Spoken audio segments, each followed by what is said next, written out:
So another important subject that we've got is to talk about essentials.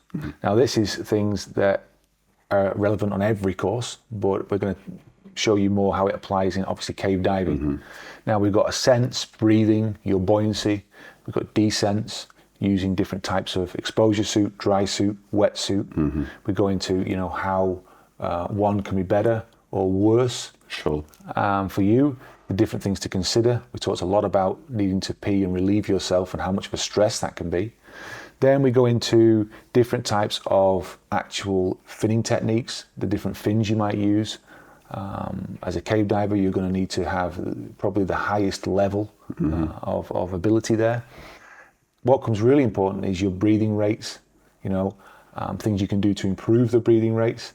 Then we're going to go into the equipment itself. We talk about Sidemount, of course, but also we talk about twin sets and how that factors in. And then in the cavern section, we're going to talk about what the differences are there with using a single cylinder as well.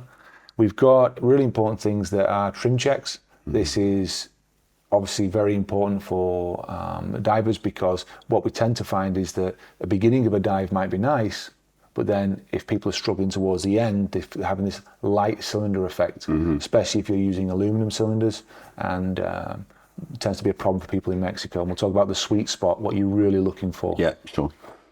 Then on top of that subject as well, the weight placement that you're using, you know, do people use weight belts? Should we have integrated weights? And where people are moving that weight, and do you even need a lot of weight depending on the exposure suit and the water types that you might be diving?